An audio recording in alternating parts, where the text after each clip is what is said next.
Hello and welcome to the virtual Princeton Public Library Local Author Day. My name is Nora. I'm part of the library's programming team, and I am very pleased to welcome you here today. We've had an excellent weekend so far, full of programs, and we're very excited to have today Karen Hodges Miller to talk to us about authorpreneurship. Our local author day this weekend has given us opportunities to hear from several experts in the field, to have some Zoom networking sessions, and to build a virtual author and publisher fair. You can access recordings of our previous presenter sessions at our website, as well as visit that local author fair, which we really hope you'll do. As you browse through, you'll see links to purchase books, recorded readings from some of our authors, and a few discounts and special offers as well. You can access all of that through the green button at the bottom of your screen. This presentation is also being recorded and will be available following the event using the same link on Crowdcast or through the link on our website. So this afternoon's presentation is from Karen Hodges Miller, who is an author and a publisher. During the presentation, we encourage you to submit any questions you may have using the Ask a Question button at the bottom of the screen. An authorpreneur is a writer who understands that a successful author in today's market must work diligently every day to promote their books and their brand to the reading public. The day of the self-published author is here to stay, but as the competition increases, the more difficult it can be for readers to find new authors.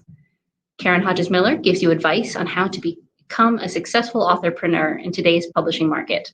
She is CEO and publisher of Open Door Publications, a company which specializes in helping authors navigate the world of publishing in the 21st century. We're very pleased to have her here with us. I'm going to bring her up on stage. Please join me in welcoming her. Hello, Karen. Hi, Nora. Thank you so much. And have you. I am not sure, since I'm new to this format, do I put my PowerPoint up now or wait? Whenever you're ready to use it. Okay, I'm gonna just start with the PowerPoint, and we can go from there.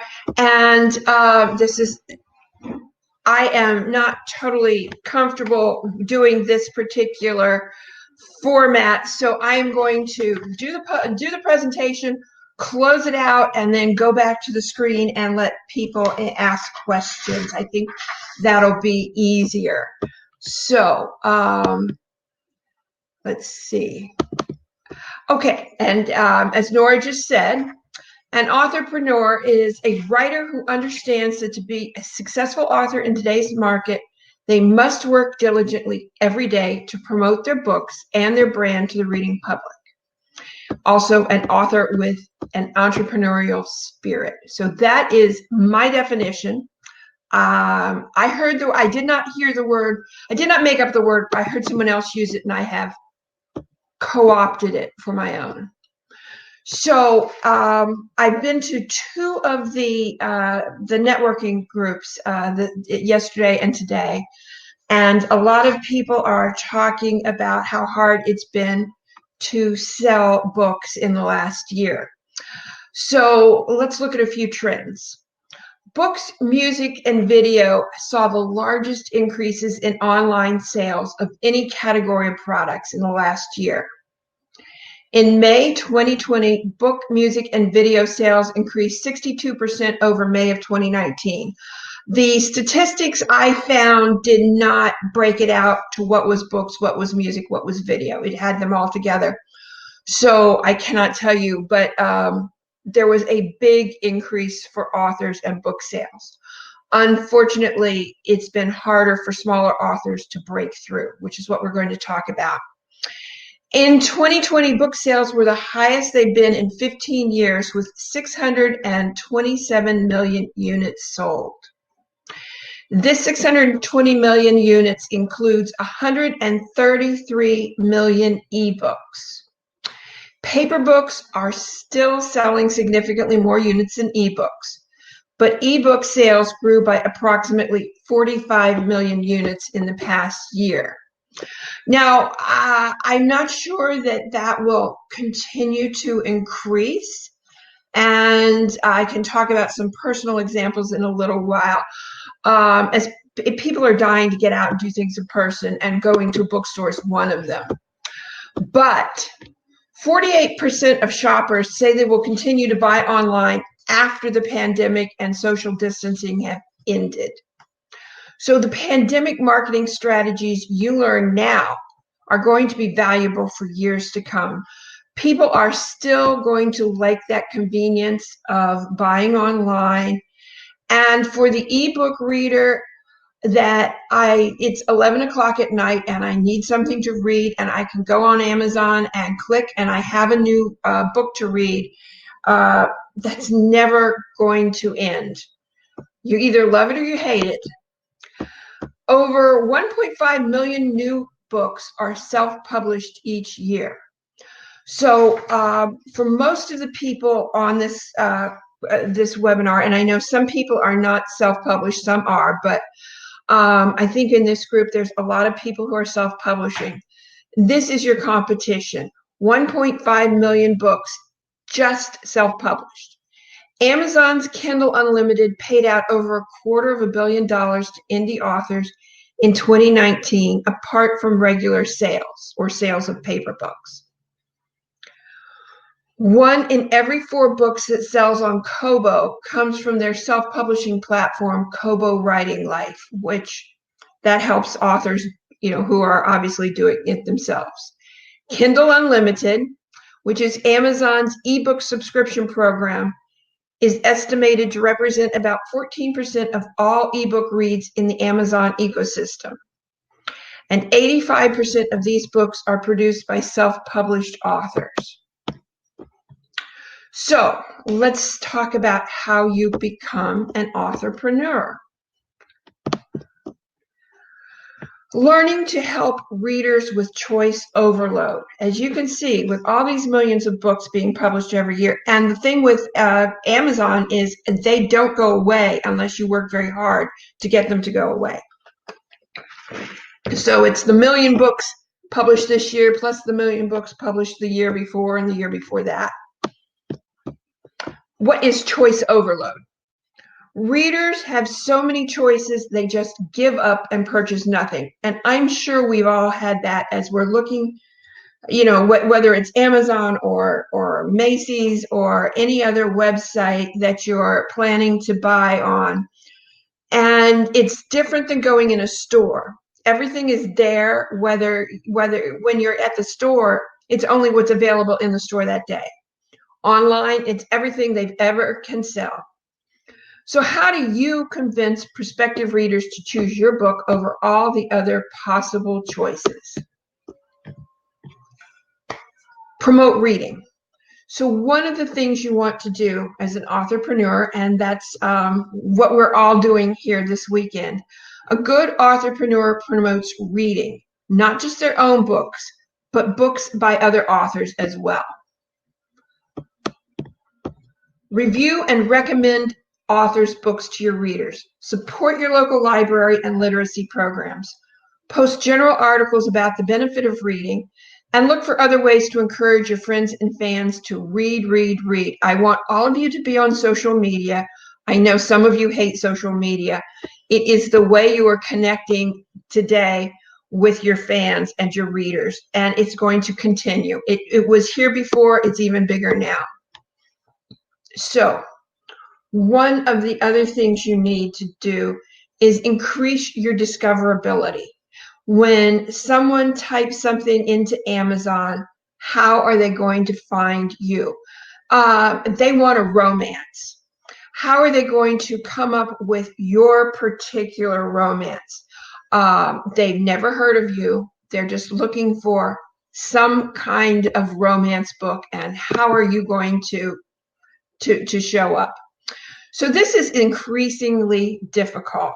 I'm sorry if I just discouraged you, but it is hard for new authors. So you have to become more discoverable. Following best SEO practices. So you need to have your Facebook page. You need to have a website. You need to have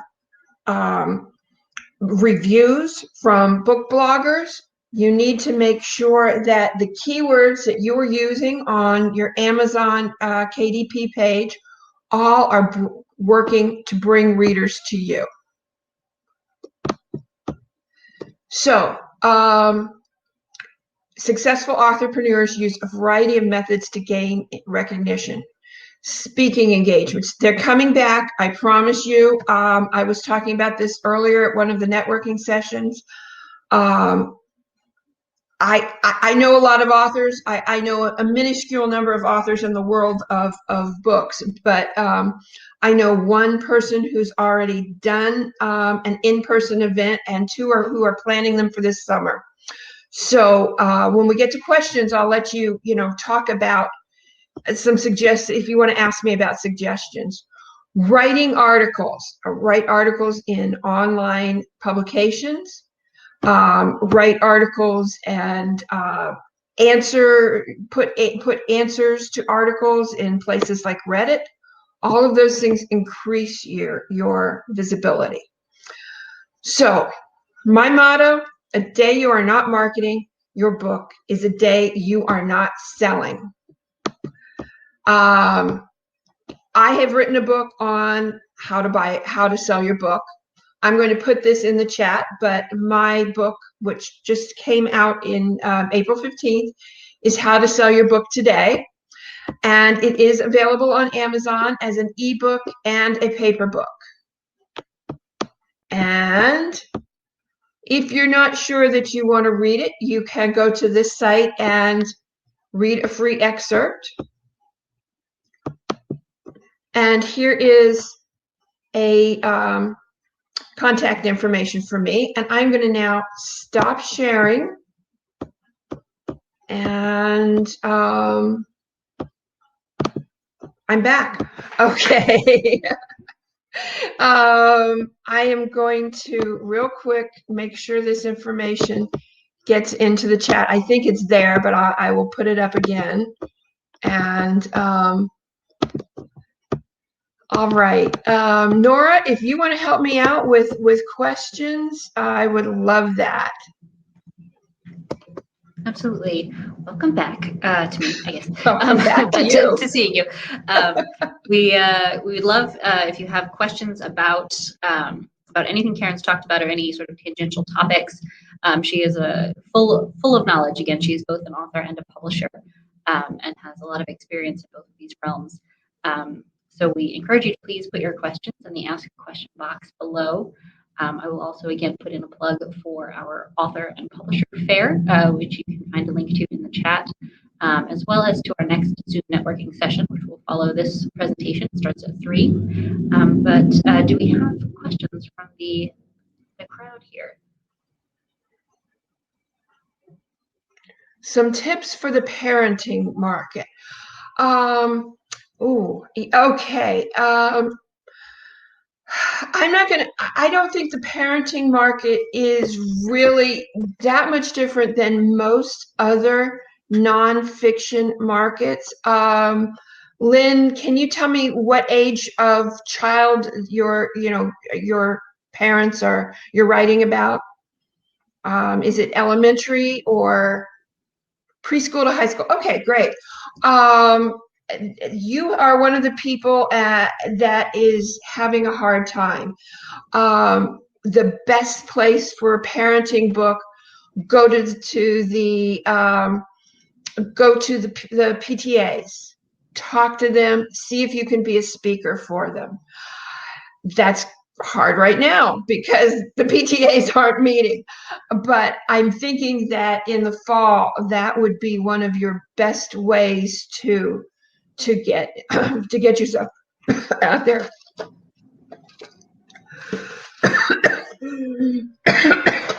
Excuse me. So that would be my first tip. Anyone else? Do you want? We'll give you a sec to. I think I've got my voice. Okay. We have a question here from Rashad. Thank you for your time. What are some websites or online spaces where you'd recommend sharing our books, and or best practices to get our books into book bloggers' hands?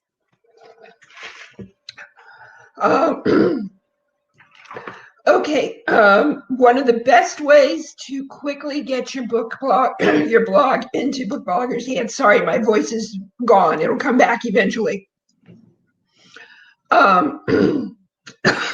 If you're writing fiction, Bewitching Book Tours, bewitchingbooktours.com.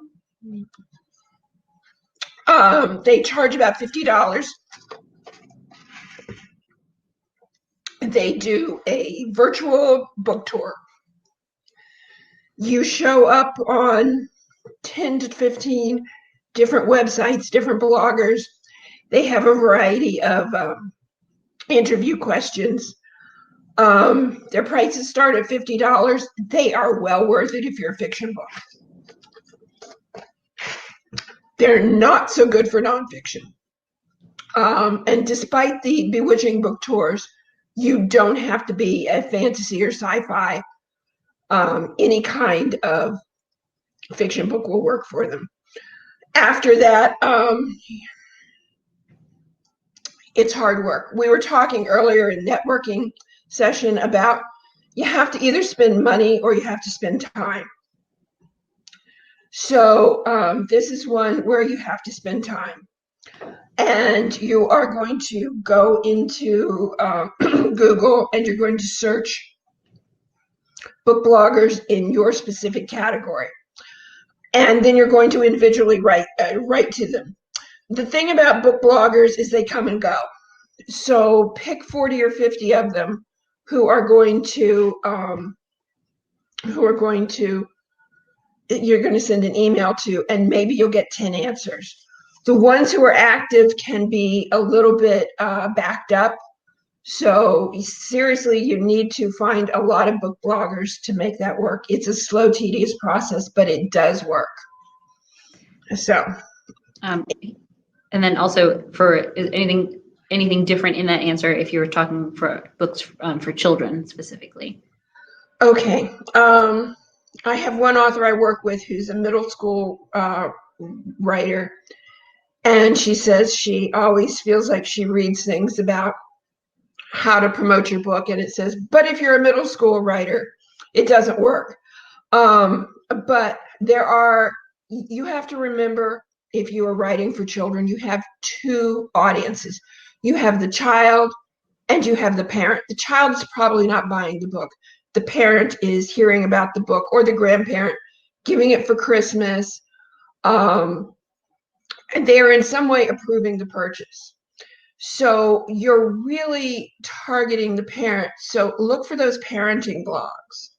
Look for blogs where people who have children the age of your book are, and find them. Please repeat the name of the services for review. I'm going to write it down in this chat. Bewitching Book Tours. Thank you. I think you can find, I think it's bewitchingbooktours.com, but if you Google Bewitching Book Tours, you will find them. And you'll recognize them because they have this black and purple with a picture of a witch, and it's a really cute website. They're very good at what they do. So I really recommend them. And I get no kickbacks from them. I just use them all the time for the authors that I work with. But okay, so we have a question about audiobooks and companies that you can hire for audiobooks. I do not specifically know of any company that I would recommend. This is where I've heard, go to readsy.com.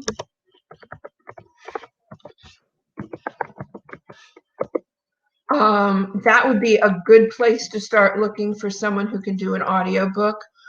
I know a few people who do their own. If you have a really good sound system and you really know what you're doing, you can. Otherwise, I had one person say to me they were going to go sit in their closet and record themselves on their phone.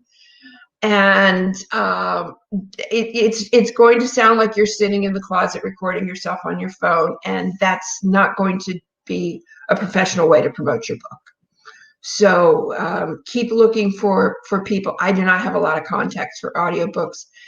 Audiobooks are very, very costly. So our next question, when is the best time to start marketing your book? When is too early to start building a group of loyal readers?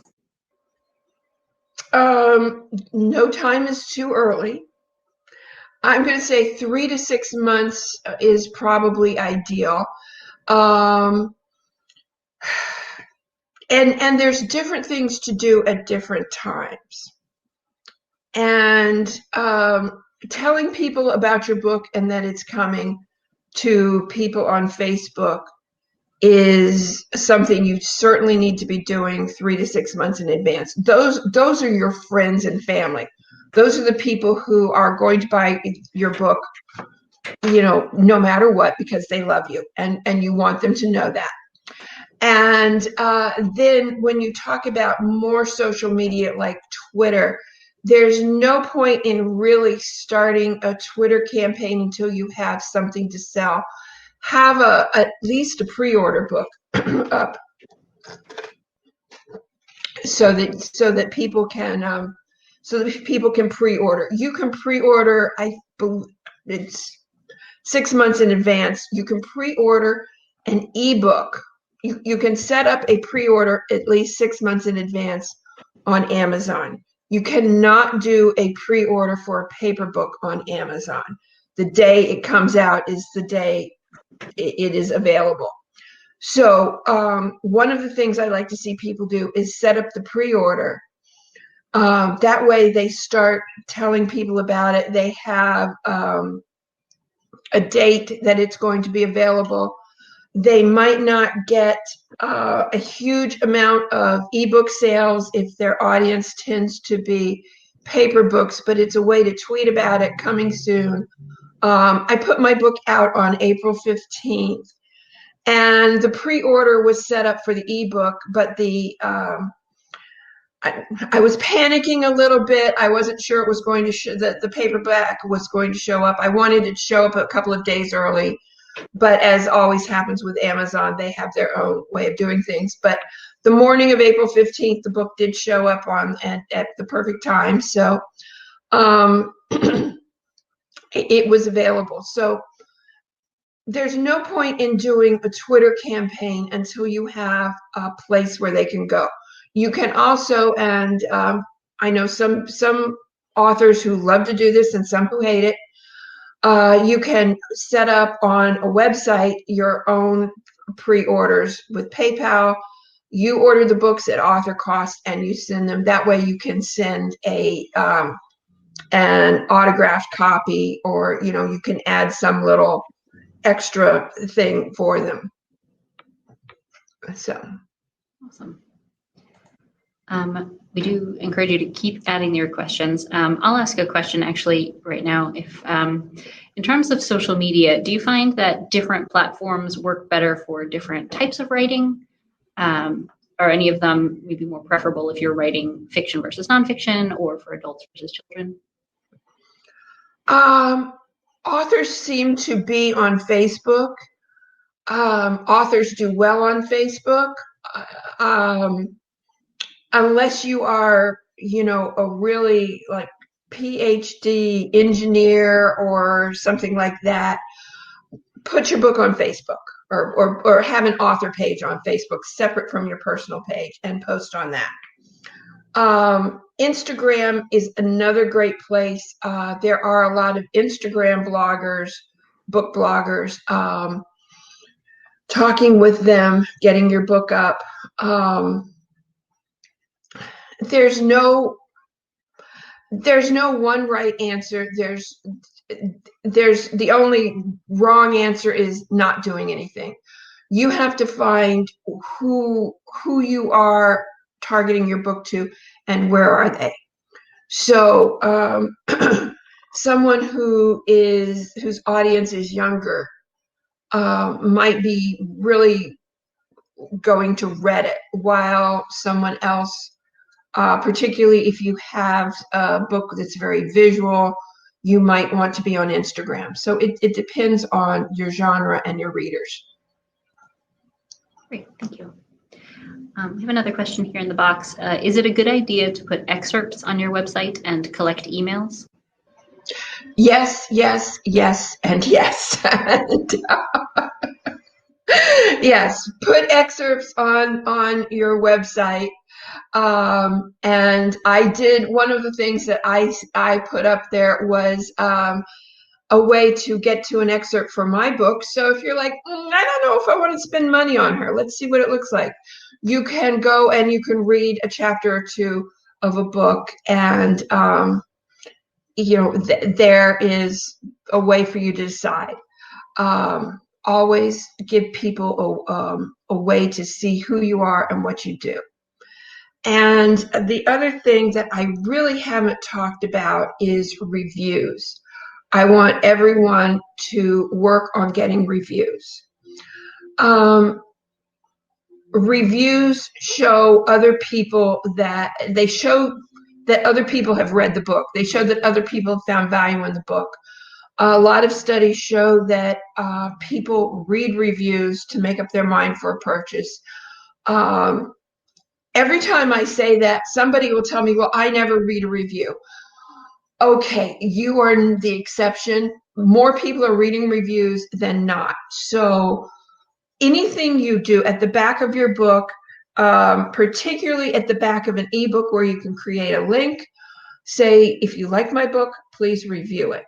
If you have something on your website, put a place, if you have a website, put a place that says, please go here and review my book. There are some reviews will say verified purchase. Some reviews will not. Amazon will sometimes take down a review or refuse a review for many reasons that we, it's that great Amazon genie that we're all, begging for permission from. And sometimes the genie loves us and sometimes it doesn't. And sometimes it takes down a really great review for no reason. And sometimes I've had people who tell me that they have had, one person who had a review that started out, I haven't read this book, and then gave it a 1 star. And the author couldn't get that taken down. So we just never know. There's weird trolls out there who are going to do things. You just have to accept it. Try to get more reviews. The best way to counteract one bad review is 5 good ones. That brings your ranking back up. So even when you're not pushing selling a new book, push reviewing the book. Excellent, thank you. We have another question about how useful is YouTube for book marketing? I know we've heard of like the booktube. Okay. There's a couple of different things. Book trailers, reading excerpts of the book, all of them are great. Anything you want to do that puts you and your book out there is good. When you are marketing your book, you're really marketing 2 things. You're marketing your book and you're marketing yourself. So something of you on YouTube reading a book can be very attractive. It can also be someone else, if you are shy and uncomfortable with reading, if you have someone that you know who isn't, you can have someone else read the book on YouTube. Book trailers are wonderful. Whenever I see a book trailer, I always stop and look at it, even if I have no intention of buying a book in that genre. Horror books, they often put book trailers up, and I always check them out. I will never buy a horror book, but I always check out their book trailers because they're usually very cool. So they can be very simple. And I am seeing more of them in the video section of Facebook. So don't forget that too.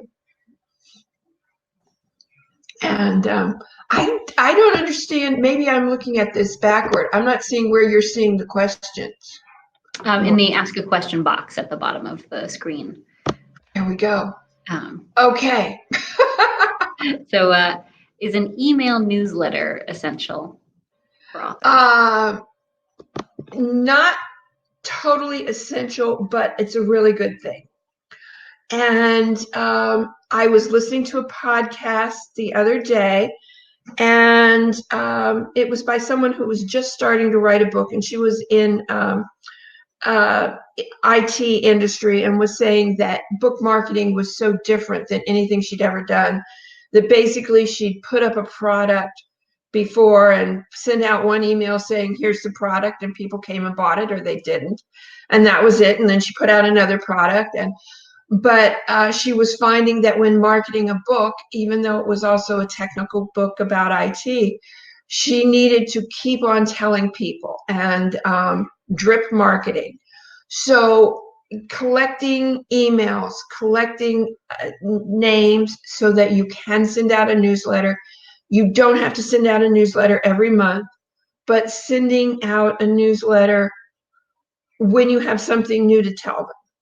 So you're going to be at Princeton Local Authors Day. That's a great thing to send out a newsletter for. Your new book is coming out at the end of May. Send out more than one newsletter, because it takes more than one time for people to notice and remember and go to that buy now link. So, and the other thing that I noticed on this podcast, the author was saying she had an author who she had subscribed to their email newsletter, and she enjoyed the irregularity of it. The fact that maybe she didn't hear from this person from 2 or 3 months, and then suddenly, something new and interesting appeared in her inbox, and she always knew that what the author was going to put out would be interesting. So that's the key. Don't put out newsletters all the time, because you can't be interesting every day of the week. Put out enough newsletters to keep your authors, your readers intrigued, and make sure they're always interesting. Great. Thank you. Is it too early to start a platform if your book is in manuscript form, or do you wait until you have the book in hand?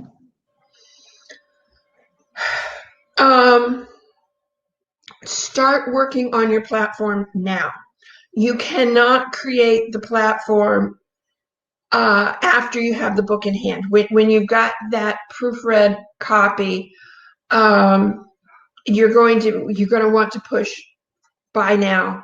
And if you have no platform, nothing that you've told them, you're putting yourself behind.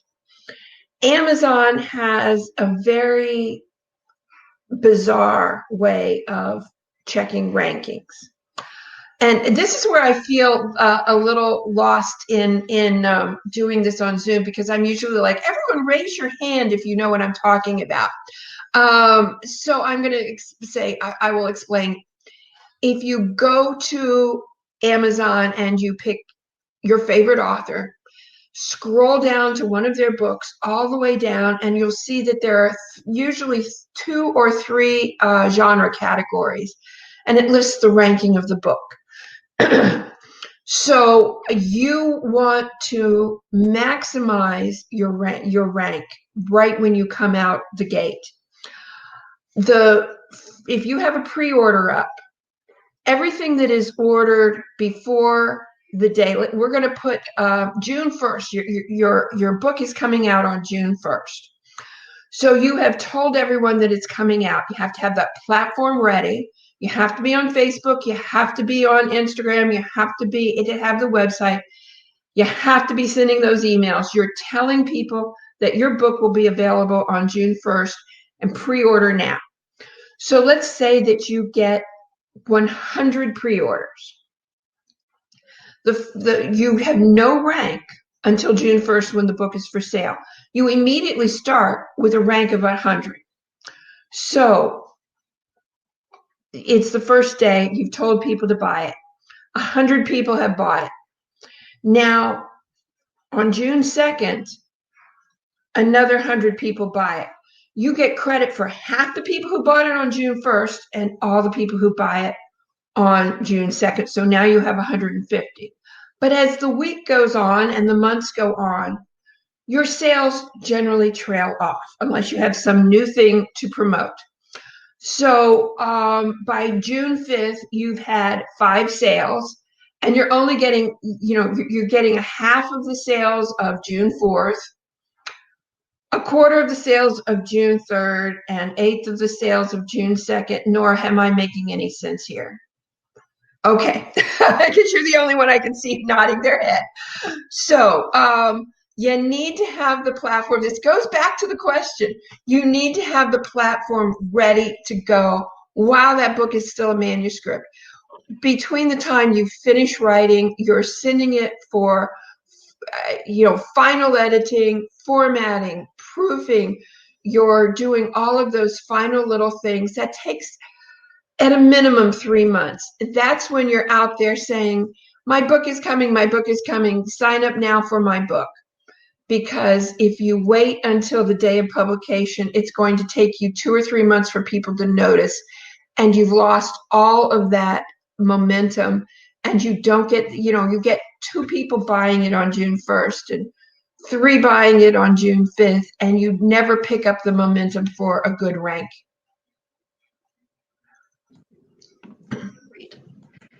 I wanted to ask, so we this weekend have these networking hours. I know, and at the library we have our writing groups that meet, and there's some others in the area.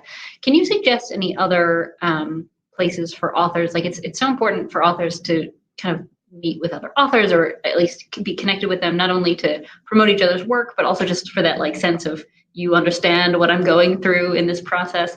Are there some resources you can suggest for authors looking to kind of build a network? Check Meetup, and a lot of things that were meeting in person have continued meeting online. It's hard. I know I feel less comfortable going to an online meeting and starting if I don't know them. But there are, go to Meetup and look for an author group. Look for one that's close to you, that when people do start meeting in person again, you can go and actually connect with people in person. But then, and this goes back to what we've been talking about in these networking sessions, make sure that you're comfortable with the people, that they're a variety of backgrounds and a variety of levels of publishing. If you are a person who just wants to privately journal and never publish anything, having a group of people that you're comfortable doing that with is wonderful and affirming. If you're an author who wants to get to the top ranks of Amazon and everyone else in the group wants to journal privately, you're going to be a fish out of water. If you're a first-time author and everyone else in the group has published 10 books, you may or may not, depending on the group. Sometimes they'll be very welcoming, other times they may not. But so try a few groups, test them out, see if they're the people that you're comfortable with. Because I just heard a horror story of someone who went to read her book, and it was a children's book, and she was laughed at for writing a children's book. Well, children's books are wonderful. I read them all the time. I love children's books. If you're in a group where they're laughing at you for what you're reading, for what you're writing, go find another one, and don't get your feelings hurt. I think that's good advice in general. In general. Well, I tell people I started out as a reporter for a daily newspaper. And what I learned in the first 2 weeks, everyone makes mistakes on the job, but when you're a newspaper reporter, you print your mistake on the front page for everyone to read. So if you are going to be a writer, you have to develop a thick skin. And if people don't like what you're saying, find somebody else. Somebody else will appreciate it. Sure.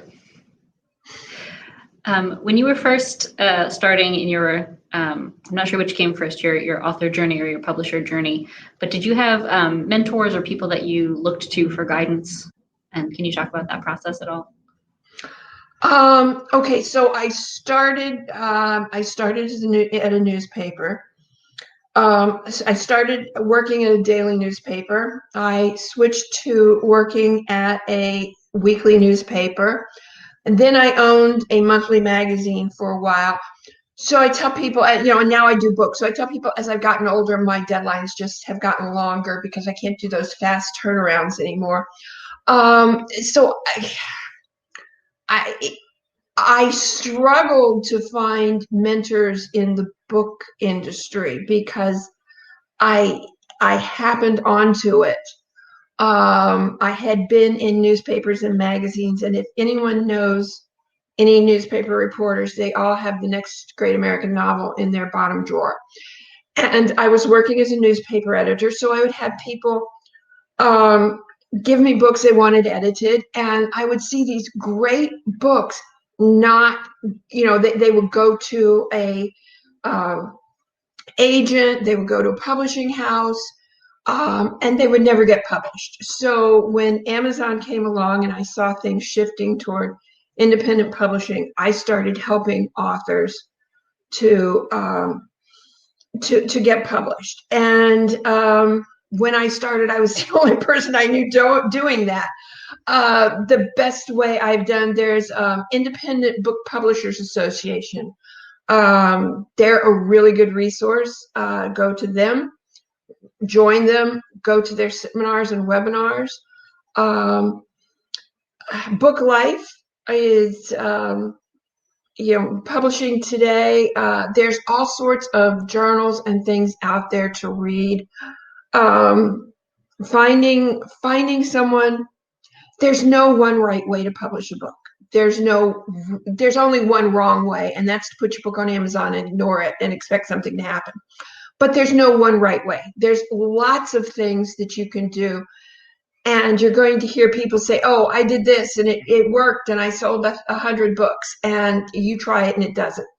So you have to just keep trying things.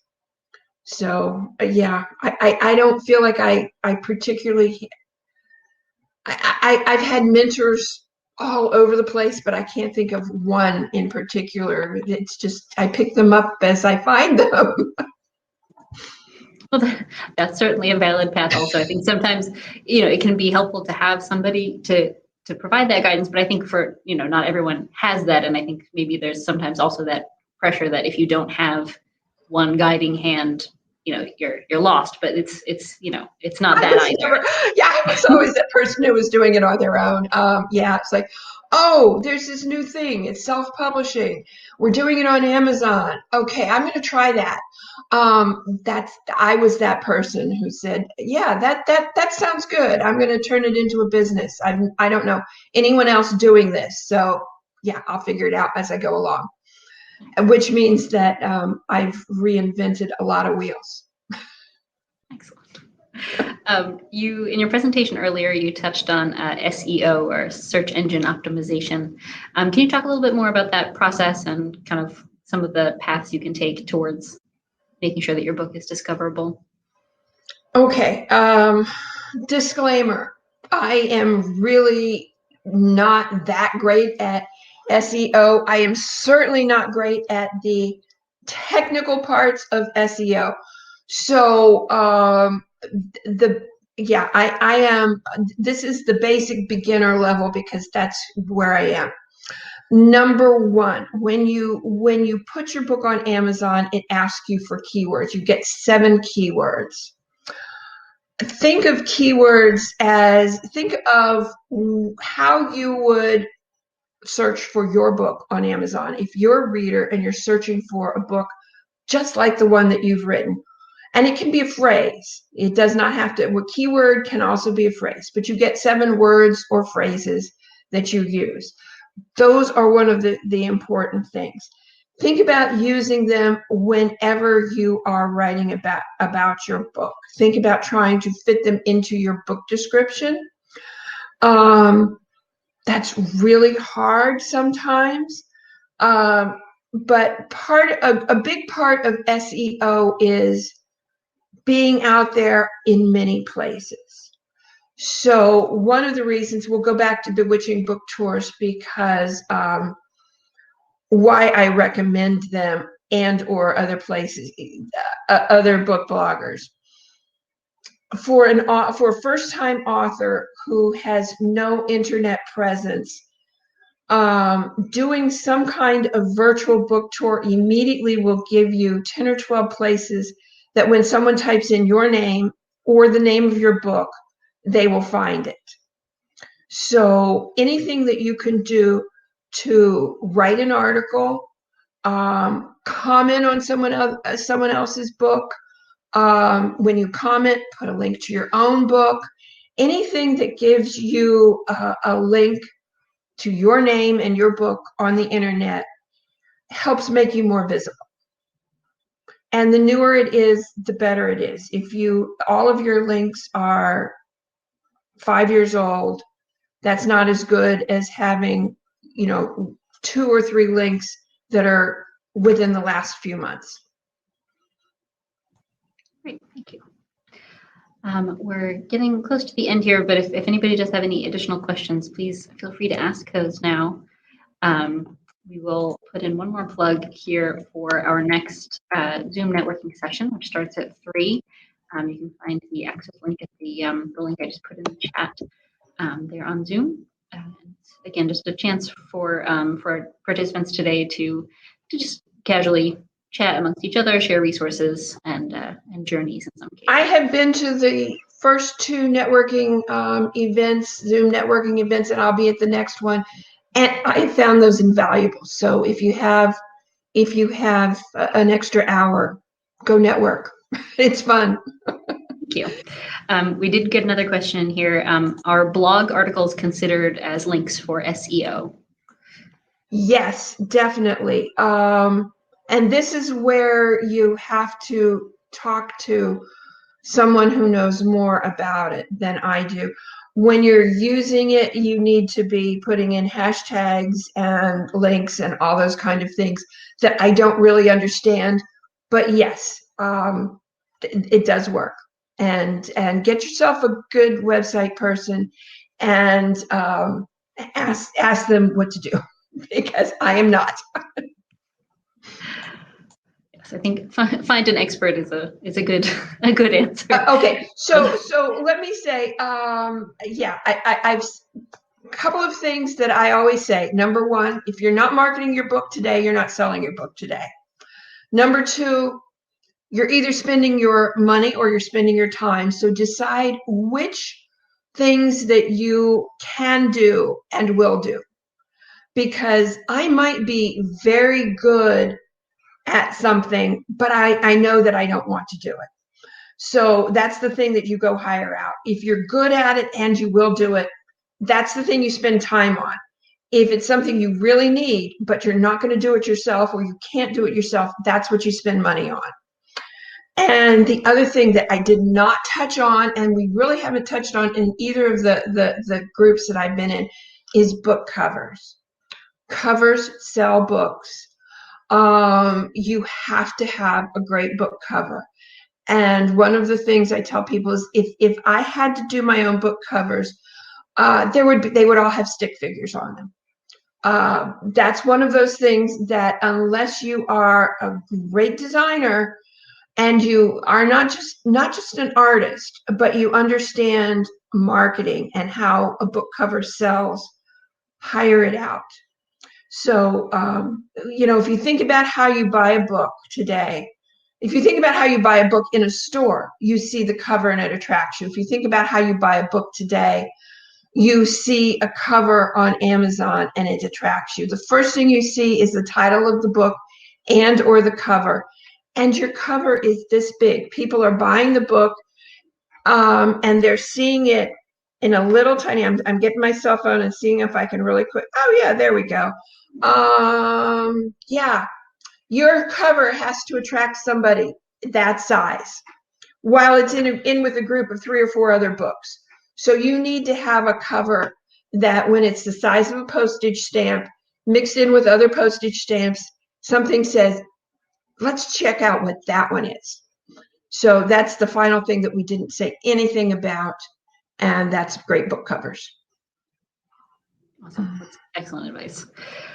Well, I think we are just about at the end of our time. I want to thank you again so much for sharing your time and your expertise with us. I know our audience has been very thankful, and we're pleased that everybody has been asking those questions. It's, again, so great to have you all here for our virtual Local Author Day. We were thrilled to be able to bring it in this new format. And we hope that you will check out any presentations that you may have missed. Those, again, are available as recordings on Crowdcast, that you will visit our virtual author and publisher fair to support our local authors. And again, there's a lot of really cool books on there. And I already did that and bought a couple of books. And Karen's on there as well. Again, you can access her book. So please do that as well. And if you are able to join us starting at 3 on Zoom, we will have another networking hour. So thank you all again so much for joining us, Karen. It's been a pleasure having you. And enjoy. Thanks so much. Thank you and everyone else at the library for doing this. It's been great. Our very great pleasure.